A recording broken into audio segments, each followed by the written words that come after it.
अच्छे बच्चे कैसे बैठेंगे? ऐसे।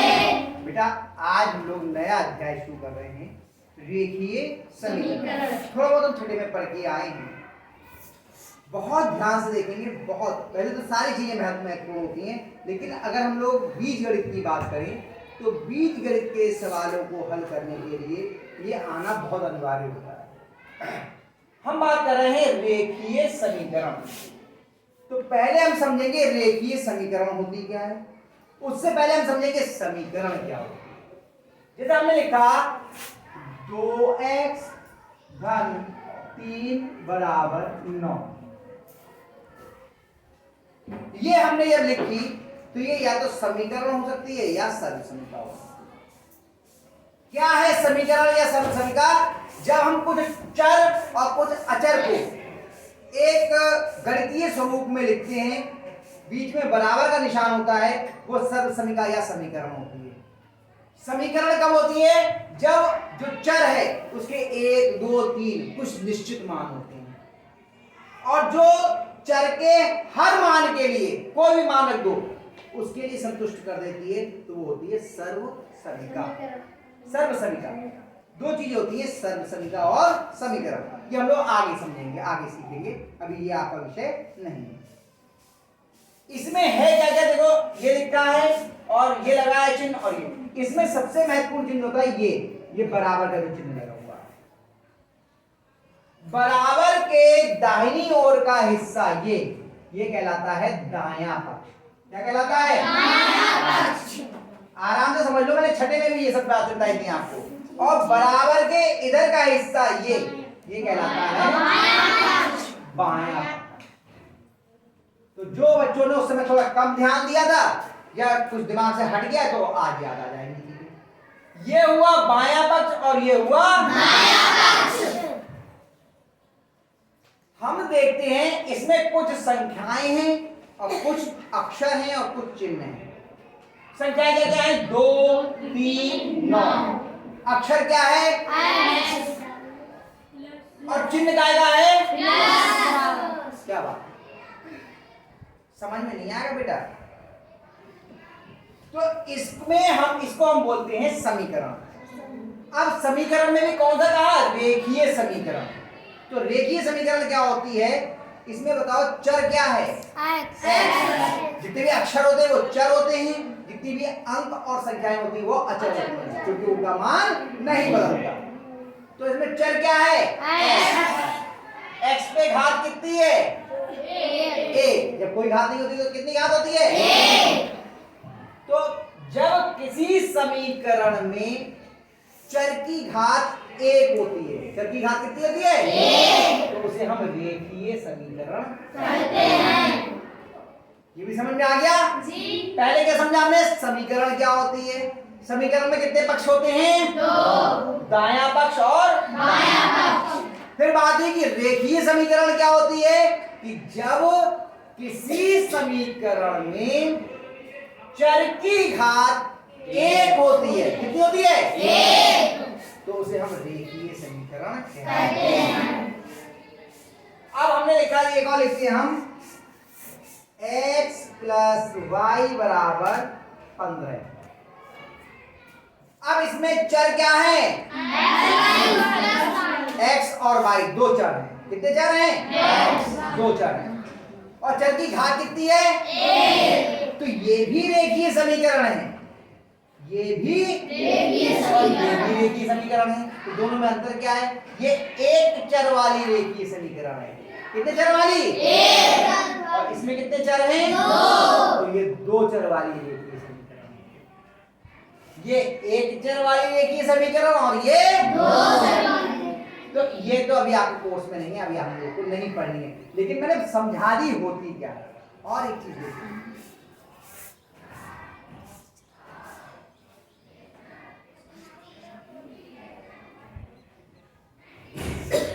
x पे घात 2 धन 4x धन 4 बराबर 0।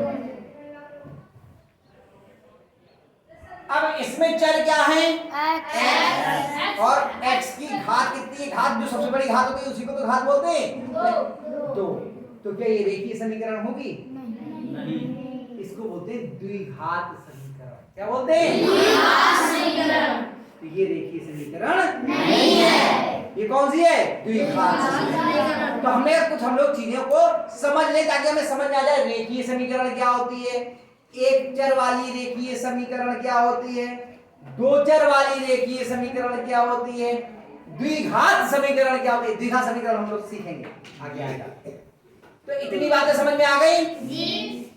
क्या क्या सीखा हमने? समीकरण क्या होती है, समीकरण में कितने पक्ष होते हैं, फिर रेखीय समीकरण क्या होती है, फिर रेखीय समीकरण के भी दो प्रकार हमने देख लिए, एक चर वाली रेखीय समीकरण और दो चर वाली रेखीय समीकरण। फिर हमने देखा कि द्विघात समीकरण क्या होती है। लेकिन आज हमारे कोर्स में क्या है, क्या सीखना है हमें? रेखीय समीकरण। तो ये अभी हमारे काम की चीजें नहीं है, ये केवल समझाने के लिए अभी मिटा भी दूंगा, ये उतारना भी मत, ठीक है, इसे जरूरत नहीं है। अब हम लोग इसके आगे बढ़ते हैं, ये मिटा देता हूं केवल समझाने के लिए मैंने, ताकि आप अचानक आपके सामने आए तो आप कंफ्यूज ना हो, किसी प्रकार की भ्रम की स्थिति ना बने कि ये क्या है। ठीक है, रेखीय समीकरण। अब हमें रेखीय समीकरण हल करना है। रेखीय समीकरण हल करने का मतलब क्या होता है ये भी समझिए। अगर कोई आपसे कहे कि इस रेखीय समीकरण को हल कीजिए, तो उसका अर्थ क्या है, उसका मतलब क्या है?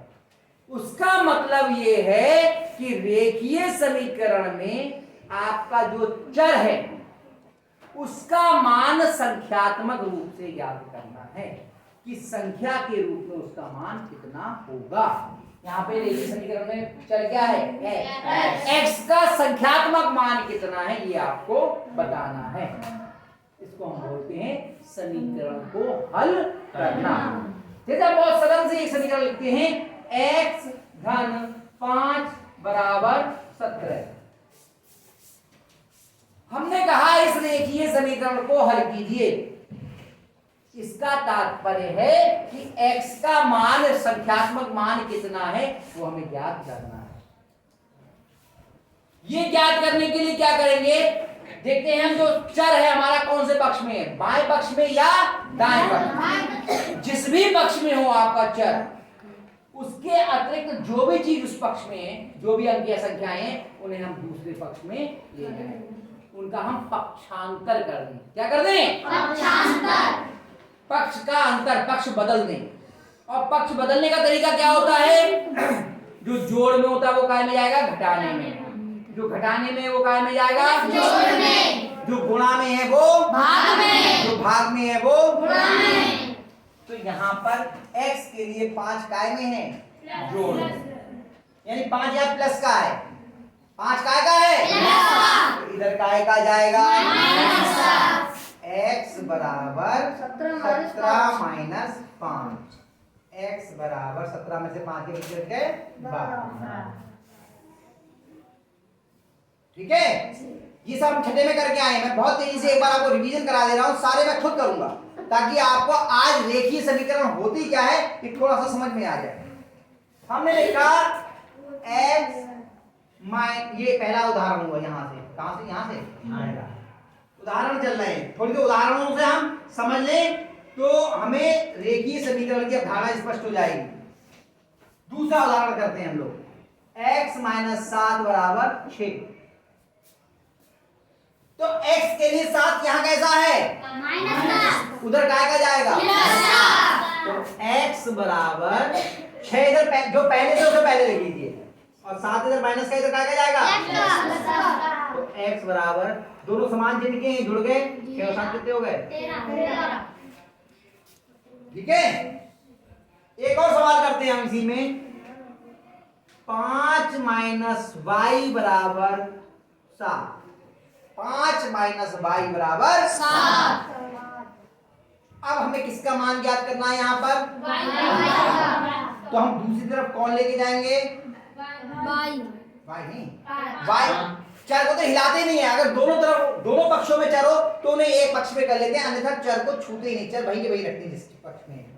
आसान हो जाएगा, आपको कर सकते हैं हम, लेकिन आसान करने के लिए बता रहा हूं कि आप चर को मत हिलाना। चर को हिलाओगे, चर का पक्षांतर करोगे तो आपको परेशानी हो सकती है। तो क्या चीज दूसरी तरफ लेके जाएंगे हम? तो 5 इधर प्लस का है या माइनस का? प्लस का, क्योंकि चिन्ह हम इसके आगे वाला देखते हैं, पीछे वाला नहीं। तो यहाँ क्या रह गया? माइनस का y। क्या रह गया? तो माइनस का y बराबर 7 माइनस 5। तो माइनस का y बराबर, हाँ बड़ा 7 है, 7 में से 5 कितने होते हैं? 2। हमें क्या माइनस के y का मान निकालना था? हमें तो y का निकालना था। और माइनस का y बराबर प्लस का 2 है, तो जब इधर का चिन्ह बदलेंगे तो इधर का भी चिन्ह बदलेंगे। ये आसान तरीका है, ये समझ लो, दोनों पक्षों के चिन्ह बदलेंगे। तो y बराबर कितना हो जाएगा? माइनस का 2। ये छठे में हम लोग सीख के आए हैं बहुत सारी चीजें, मैं फिर निकाला बता दूंगा आपको। चलिए अगला करते हैं, और 2-4 सवाल कर लेंगे तो आपको पुरानी सब चीजें याद हो जाएंगी, ठीक है? फिर अभ्यास हम लोग कल करना शुरू करेंगे, आज हम लोग ये सब चीजें को थोड़ा मोटा मोटी सीखे। हमने कहा 4x बराबर कौन तीसरा चौथा 4x बराबर 24। अब 4 और x में कैसा संबंध है? गुणा का। इन दोनों में संबंध देखते हैं। 4 और x में क्या संबंध है? गुणा। तो ये 4 इधर काय में जाएगा? बटे में या भाग में। तो x बराबर कितना हो जाएगा? 24 बटे 4। 4 एकम 4 और 4 छक x बराबर कितना गया? 6। आ रही है बातें धीरे धीरे, पुरानी याद आ रही होंगी ना? अगला सवाल करते हैं हम, सब उदाहरण है ये, उदाहरणों से पुरानी चीजें हम एक बार याद कर रहे हैं। हमने लिखा माइनस का 7a बराबर 21। अब बताओ 7 इधर काय का है? उधर काय का जाएगा? नहीं, क्योंकि 7 और a के बीच संबंध देखते हैं, काय का है? जोड़ का है, घटाने का है, गुणा का या भाग का? तो ये इधर भाग में जाएगा और चिन्ह के साथ जाएगा, चिन्ह के साथ जाएगा, यानी कि a बराबर 21 बटे माइनस का 7।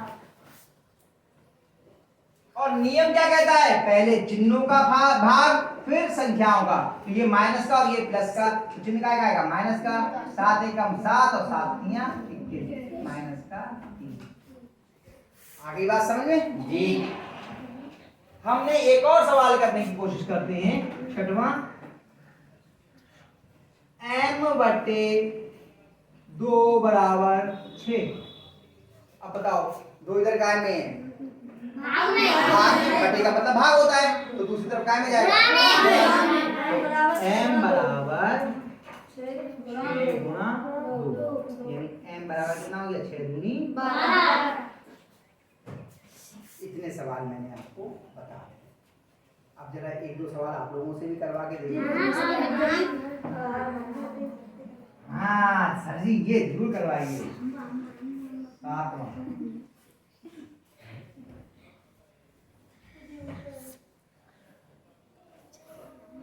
कौन करेगा? अरे केवल 4-5 बच्चों के हाथ खड़े हुए। आ जाओ, आइए। बहुत ज्यादा देर मत खराब ऊपर से कौन, मतलब और बच्चे भी आएंगे, वो कहाँ करेंगे बेचारे?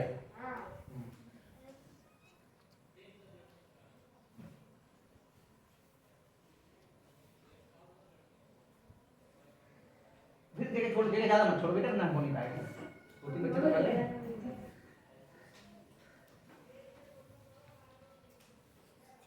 बहुत बढ़िया, शाबाश। अब 3 इधर माइनस का था, इधर क्या गया? प्लस का। तो x बराबर 8। अभी तो बहुत आसान है, कल और थोड़े आगे की करवाएंगे हम लोग, ठीक है?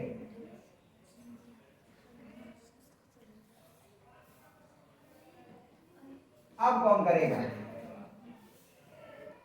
आ जाओ विवेक। कम बच्चे हाथ उठा रहे हैं, इसका मतलब समझ कम में आ रही है।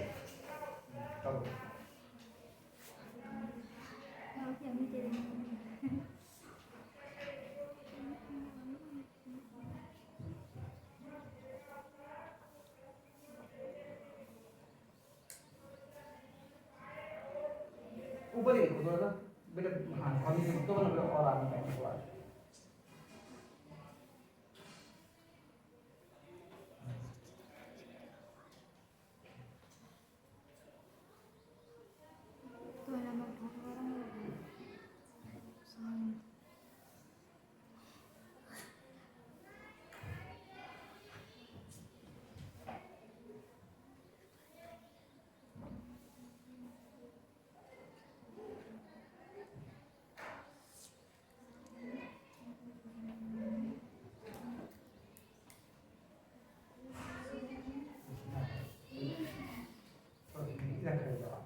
या भाई बैठ जाओ, देखो बैठे बैठ जाओ, कोई बात। सवाल था 12 बराबर 3 प्लस y। इसमें चर क्या है? y का मान याद करना था। इन्होंने इस वाले बराबर के चिन्ह को ही उठा के यहां लिया। सबसे बड़ी गलती तो यही की, बराबर का चिन्ह तो यहां था 12 के बाद में, ये 12 से पहले लिया है, पहले। और यही गलती है। हमें y का मान निकालना है तो y के इधर जो भी चीज है, दाएं पक्ष में जो भी है y के अलावा, वो सब हमें बाएं पक्ष में लाना था। यानी कि हमें 3 को उठा के बाएं पक्ष में लाना था। इनने क्या कि यहां बराबर लगा दिया, तो इधर तो हो गया 0 और पूरी का पूरा पक्ष किधर पहुंच गया? दाएं पक्ष में। 12 को भी दाएं पक्ष में और 3 का चिन्ह भी बदल दिया। तो क्या करना पड़ेगा? कहां जाएगा ये बराबर? 3 यहां से उठ के कहां जाएगा? ये हाँ, यहां पर ये सब एक पक्ष में थोड़ी आ जाएंगे, ऐसे होगा। ये 3 जो इधर प्लस का था, इधर माइनस का। जो 12 पहले से बाएं पक्ष में था, वो 12 हमने पहले से यहां लिख दिया। 3 जो इधर प्लस का था, वो इधर क्या आ गया? माइनस का। ये यहां से हटेगा, कहां जाएगा? 12 प्लस का है, 3 माइनस का, अलग अलग चिन्ह के घट गए। 12 में से 3 गया, कितना गया? 9। 9 बराबर 12 या y बराबर 9। y का मान कितना आ गया? 9। ऐसे आई बात समझ में?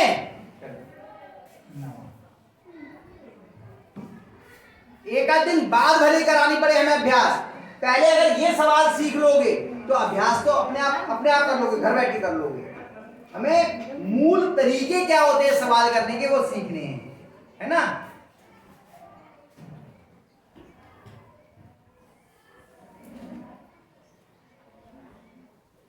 इक्कीस बराबर 3b कौन करेगा? आ जाओ योगेश, आ जाओ,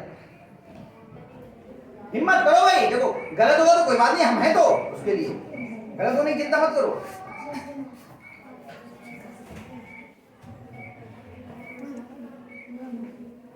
बेटे गोल क्यों करते हो 2 को? हम बार बार मना करते हैं, गोल नहीं करना है। गोल 2 को सब बच्चे गोल करते हो, 2 सीधा बनाया करो।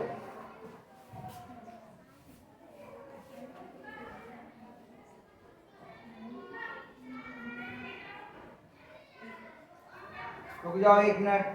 अब 3 यहां पर प्लस का, ये बात तो ठीक है, 3 प्लस का तो इधर माइनस का लिया है, लेकिन 3 और b के बीच में संबंध काय का है? गुणा। तो इधर काय में आएगा? 3। और ये माइनस क्यों करते हैं? चिन्ह थोड़ी बदलता है, ये भाग में लेके आते हैं तो। अगर इसमें जोड़ का संबंध होता तो घटाने में आता, चिन्ह प्लस का ही रहेगा। बराबर b, पहले बराबर b तो लिखो, ये यहां थोड़ी लगेगा कहीं हवा में डाल के रखने के लिए, ये लिख जाओ इसके बराबर के बिल्कुल बीच में। हाँ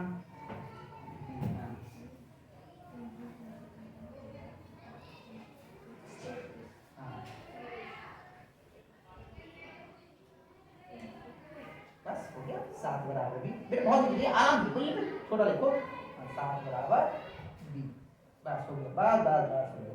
चलो आगे बात लिखते हैं। b बराबर, कितने बच्चों की समझ में आया?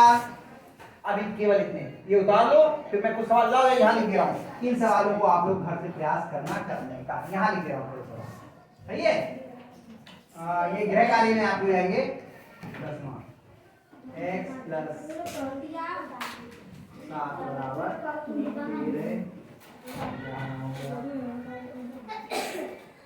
a माइनस 3 बराबर 8